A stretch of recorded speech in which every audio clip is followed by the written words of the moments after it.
This is a reading of Holes, chapter 24.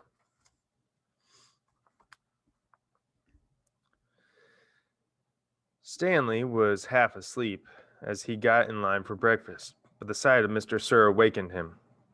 The left side of Mr. Sir's face had swollen to the size of half a cantaloupe. There were 3 dark, purple, jagged lines running down his cheek where the warden had scratched him. The other boys in Stanley's tent had obviously seen Mr. Sir as well, but they had the good sense not to say anything. Stanley put a carton of juice and a plastic spoon on his tray. He kept his eyes down and hardly breathed as Mr. Sir ladled some oatmeal-like stuff into his bowl. He brought his tray to the table. Behind him, a boy from one of the other tents said, "Hey, what happened to your face?" There was a crash. Stanley turned to see Mr. Sir holding the boy's head against the oatmeal pot. "Is something wrong with my face?" The boy tried to speak but couldn't. Mr. Sir had him by the throat. "Does anyone see anything wrong with my face?" asked Mr. Sir as he continued to choke the boy.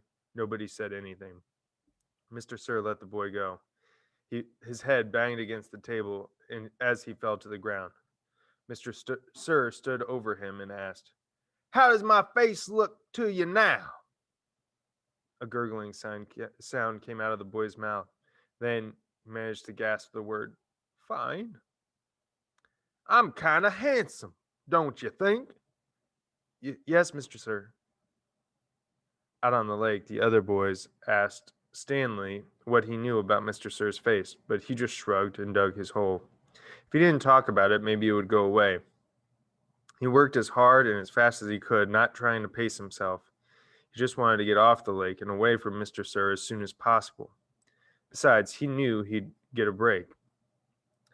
"Whenever you're ready, just let me know," Zero had said. The first time the water truck came, it was driven by Mr. Pendanski. The second time, Mr. Sir was driving. No one said anything except, "Thank you, Mr. Sir," as he filled each canteen. No one even dared to look at his grotesque face.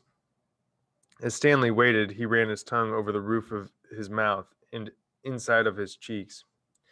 His mouth was as dry and as parched as the lake. The bright sun reflected off the side mirror of the truck, and Stanley had to shield his eyes with his hand. "Thank you, Mr. Sir," said Magnet, as he took his canteen from him. "You thirsty, caveman?" Mr. Sir asked. "Yes, Mr. Sir," Stanley said, handing his canteen to him. Mr. Sir opened the nozzle, and the water flowed out of the tank, but it did not go into Stanley's canteen. Instead, he held the canteen right next to the stream of water. Stanley watched the water splatter on the dirt where it was quickly absorbed by the thirsty ground.